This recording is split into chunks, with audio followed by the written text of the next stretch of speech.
Elimde GRT coin var, aylardır maalesef zarardayım. Her geçen gün düşüyor diyorsan bu videoyu mutlaka izle. GRT almayı düşünüyorum diyorsan yine izle. Bu videoda kimsenin anlatmadığı, kimsenin göstermediği şeyleri beraber çizip beraber öğreneceğiz arkadaşlar. Çok az vaktinizi alacağım. Sizden tek istediğim, eğer videoyu beğenirseniz, kanalıma abone olursanız benim için yeterli. Ayrıca yorum yapmayı da unutmayın.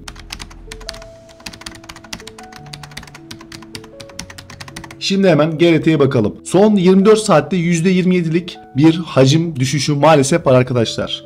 Market cap değerinde de %4,5'luk bir düşüş var. GRT'nin bakın all time'ına baktığımızda 2,5 dolarlardan 2,33'lerden 0,13'lere gelmiş bir coin'den bahsediyoruz. Yapay zeka denilince FED, ondan sonra Ocean falan bunlar yokken GRT vardı. GRT gerçekten de güçlü bir coin.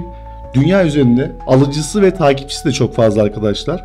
O yüzden ben elimizde kalacağını, bu coin'in sıfırlanıp gideceğini düşünmüyorum. Tabii ki yatırım tavsiyesi değil, ancak ben böyle düşünüyorum. Şimdi GRT videosunu incelemeye başladığımızda GRT şu anda 0,13 dolar seviyelerinde. Ancak bakın, bu grafik aylık bir grafik arkadaşlar. Bu grafikte dikkat etmeniz gereken nokta pembe alan. Pembe alan bizim için en önemli direnç seviyesi. GRT coin en son bu direnç seviyesini bakın 1 Mart 2022 tarihinde yapmış. Şu zirveden bakın şöyle gösteriyorum. Bu zirve düşüşünden sonra Nisan, hatta Mart 2022'de bir direnç yapıyor ve bu direnci ilk defa tekrardan 1 Mart 2024'te test ediyor, ancak kıramıyor. Zaten kırmış olsaydı şu anda GRT ile ilgili çok başka yerlerde başka şeyler konuşuyor olurduk, başka sayılardaydık. Ancak bakın, bu pembe alanı hiçbir zaman, özellikle GRT'yi takip ediyorsanız unutmayın arkadaşlar. Burası da neresi bizim için? Hemen onu söylüyorum. 0.48 ve 0.52 bandı. Burası çok önemli bir direnç bölgesi. Burası bir kez daha çıkarsak yine aynı şekilde çalışacaktır. Mutlaka çalışacaktır. Burayı tek seferde böyle delip geçme şansımız yok arkadaşlar. O kadar önemli bir direnç. Bakın şöyle bir şey göstereyim. Hani formasyonları falan inceleyenler ya da Twitter'da veya farklı yerlerde formasyon görenler varsa bakın şu hareket. Bu hareketin anlamını biliyorsunuzdur. Bu hareketin, bakın bu hareketin hedefi, eğer direnç kırılabilirse, şöyle baktığımızda 0.99, yani düz hesap 1 dolar arkadaşlar. Bakın 1 dolar. Hatta bakın şu an örnek veriyorum, şu an ben GRT'yi aldım ve bu formasyon hedefine geldiğimizde benim param %667, yani 7x yükselmiş olacak en basitinden. Şimdi 7x dediğiniz zaman büyük para arkadaşlar. Ki GRT'de bekleyen kişilerin de çoğunda ben büyük yatırım olduğunu düşünüyorum. Hani 300-500 lira yatırıp GRT bekleyen kişiler yoktur diye tahmin ediyorum. Hemen daha can alıcı noktalara geçelim. Bakın, grafikler hiçbir zaman tesadüf değildir. Bunları da söyleyelim. Şimdi bakın 1 Kasım 2022, yani 1 Kasım demeyelim, Kasım 2022'de bakın şu direnç alanı benim için çok önemli. Hatta grafiği bakın uzattığımızda ve yakınlaştığımızda buranın nasıl çalıştığını şöyle gösterelim hemen.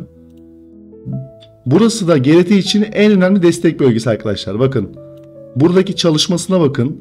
Buradaki çalışmasına bakın ve bakın yine tesadüf değil. Şubat 2025'te iğne olarak geldiğimiz noktaya şöyle yakınlaştırıp da bakalım. İğne olarak geldiğimiz nokta yine aynı destek bölgesi. Buradan aldığımız destekle birlikte zaten biraz toparlanma sürecine girdik. O yüzden bizim için GRT'de en önemli destek bölgesi de bu seviye. Yani baktığımızda 0.10 ve 0.8 bölgesi. Bunları hemen yazalım arkadaşlar, çünkü bir sonraki videolarda çok işimize yarayacak. Bakın burası destek bölgemiz. Tekrardan buraya da direnç bölgesi olarak yazalım. Bu arada eğer video hoşunuza gittiyse hemen bir kısa bir arada beğeni yapıp yorum yaparsanız çok sevinirim. Bu arada kanalıma katılabilirsiniz arkadaşlar. Bu bana destek olduğunuzu gösterir. Konuyu çok fazla uzatmadan devamını sağlayalım. Şimdi şöyle bir yükselişimiz var. Bakın arkadaşlar. Şöyle bir yükselişimiz var. Bu yükseliş ortalamada ne kadarlık bir yükseliş, ona bakıyoruz. %850'lik bir yükseliş yaşayan GRT var. Şimdi her yükselişin veya düşüşün düzeltmesi olduğunu biliyoruz. Bu cepte. Şimdi bu düzeltmeyi Fibonacci kullanaraktan test edelim. Dipten aldık, tepeye çektik. Bakın, bütün videolarda yakından takip edenler biliyor beni. 0.786 ve 0.889 Fibonacci seviyeleri benim için çok çok önemli. Hem düşüşlerde hem yükselişlerde dönüş noktası olarak gördüğüm bölgeler. Baktığımız takdirde bakın yine bir tesadüf yok. GRT buradaki yükselişin düzeltmesiyle birlikte 0.786 ve 0.889 dediğimiz Fibonacci bölgesine, yani şu alana harika düzeltmeler yapıyor. Bakın buralar düzeltmelerin olduğu yer. Ancak buradan yükselişinde de 0.382 noktasına takılıp kalıyor.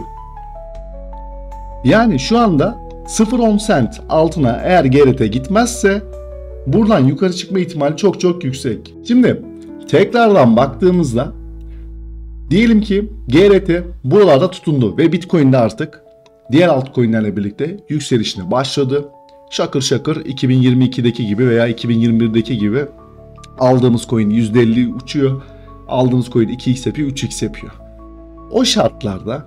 O şartlarda nereye gidebiliriz ona bakacağız. Ayrıca tesadüf yok demiştim. Grafiklerde biliyorsunuz tesadüf olmuyor demiştim. Buradaki Fibonacci'nin bakın vermiş olduğu orana dikkat ederseniz 0.99 seviyesi. Yani benim biraz önce göstermiş olduğum formasyonun hedef seviyesi arkadaşlar. 1.13 Fibonacci'de genelde kullanılmıyor. Ben kullanıyorum onu. Kendim daha önceki videolarımda veya videolarımda diye söylemeyeyim. Daha önceki çalışmalarımda test ede buldum 1.13'ü. 1.13 genelde çalışıyor. 1.618 kadar önemli benim için.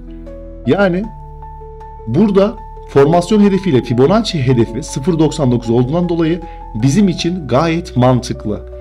Şimdi diğer altcoin'lere baktığımızda çoğu zaten bu tarz çizimlerde 1.13 ve 1.618 noktasına çok rahat bir şekilde geliyor arkadaşlar. Yani şu anda GRT'de ben çok uzun süre daha zararda kalacağımızı düşünmüyorum. Piyasa komple çökerse tamam, ona eyvallah, bir şey diyemem. Ancak coinler yükselmeye başladıktan sonra GRT'nin çok hızlı bir şekilde atak yapacağını da bekliyorum. 1.618 seviyesi de 1.21 dolara geliyor. Bunu da cebimizde not olarak tutalım. Şu an GRT ile ilgili açıklayacağım şeyler bunlar arkadaşlar.